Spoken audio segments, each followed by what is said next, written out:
আজকে আমার বরের ছুটি, কিন্তু ছুটির দিনে আমরা রান্নার ঝামেলা কিছুই নেব না। আজকে শুধু দেখো মাছের ডিমের বড়া করছি আর করব আলু সিদ্ধ। তো এটাই আজকে আমাদের খাওয়া দাওয়া হবে। বাবানকে সকালে টিফিন খাইয়ে দিয়েছি, আর এখানে আমি একটু জানলার ধারে দাঁড়িয়েছিলাম, তার মধ্যে বাবান চলে এসেছে আমার কোলে উঠবে বলে। দেখো কোলে ওঠার জন্য কত নটিপনা।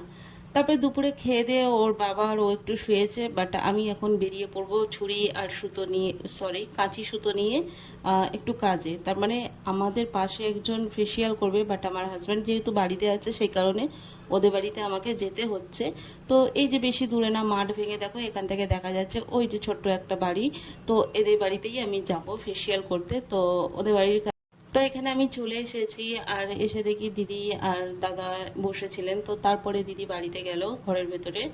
তো উনি জল ফল সব রেডি করে দিয়েছে। এখানে দেখো এই প্রোডাক্টগুলো, যে ফেসিয়াল কিটগুলো দিদিরই ছিল। আমি বলেছিলাম যে তোমার কিট থাকলে আমি করব, কারণ আমার কাছে কিট নেই। তো এখান থেকে আমার কাজ হয়ে গেছে। এই দেখো আমাদের বাড়ি এটা, আমি বাড়ির দিকেই ফিরছি, আমার কাজ হয়ে গেছে। আর মাঠ ভেঙে যেতে হবে, বেশি দূরে নয়, কাছাকাছি। তো ফেরার পথে আমার জায়ের সাথে দেখা হলো, দুটো ছেলেকে নিয়ে ও পড়তে দিতে যাচ্ছে, একটু টাটা করে বাড়িতে এলাম।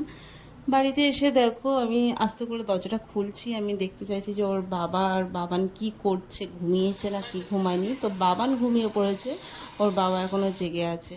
তারপর ওর বাবা একটু কাজে দরকারে বেরিয়েছে সন্ধেবেলায়, আর বাবান যেহেতু সন্ধে অবধি ঘুমাচ্ছিল তাই ওকে একটু বাইরে নিয়ে এসে খেলাচ্ছিলাম।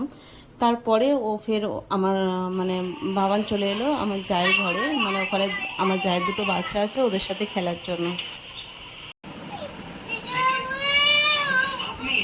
মা খালি আবার টিভি দেখে, হ্যাঁ টিভির দিকে তাকিয়ে।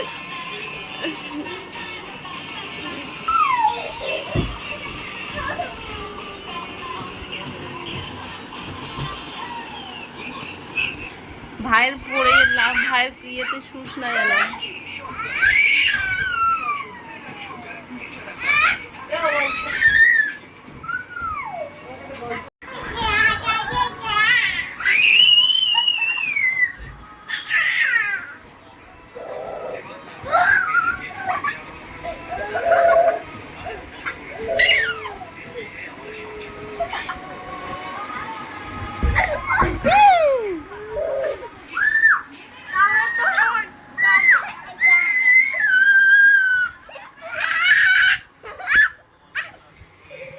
সিরিয়াল আমার খুব একটা দেখতে ভালো লাগে না, কারণ দুই একবার দেখলেই একটা নেশা হয়ে যায়, তখন না দেখলে যেন মন খারাপ লাগে।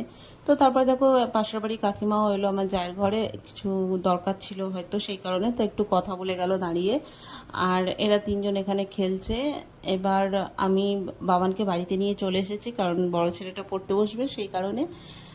তো বাবান এখানে বসে আছে, আর আমি এদিকে দেখো জামা কাপড়গুলো ভাঁজ করছি। দুপুরে তুলে রেখেছিলাম এই জামা কাপড়গুলো, আজকে অনেক কাচাকুচি হয়েছে, কিন্তু ভাঁজ করার সময় হয়নি, যেহেতু বিকেলের দিকে ওই গিয়েছিলাম একটা ফেসিয়াল করতে। তারপরে এসে ফের ওর বাবা এক জায়গায় বেরোবে বলে একটু টুকটাক জিনিস এদিক ওদিক কাজ করছিলাম। তো তাড়াহুড়ো ছিল, ওর বাবা বেরোবে, জামা কাপড় বের করে দিচ্ছিলাম, সেই কারণে আর ভাঁজ করা হয়নি। তারপর তো সন্ধ্যেবেলা বাবুকে নিয়ে বাইরে গেলাম। আর আমার বাবানকে দেখো এখানে এই সুইচগুলো অফ অন করতেই থাকে, প্রতিটা সুইচ দেখো অন, আমি যতবার অফ করব ততবার অন করবে। রাত্রেবেলা ওর বাবা ফেরার পথে ওর জন্য একটা কেক নিয়ে এসেছিলো, তো সেটাই ও খেয়েছে। আর খেয়েছে খেয়েছে তার সাথে সারা গায়ে মেখেছে, দেখো ওকে দেখলেই বুঝতে পারবে, পুরো গায়েও মেখেছে। আর তারপর বলছে নেই নেই।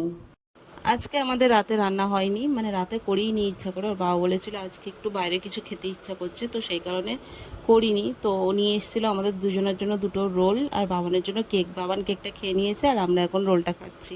তো বাট একটা রোল পুরো আমার বড় খেতে পারিনি, ও রেখে দিল, আর পুরোটা আমিও খেতে পারিনি। তো চলো আজকে ভিডিওটা এখানেই শেষ করছি।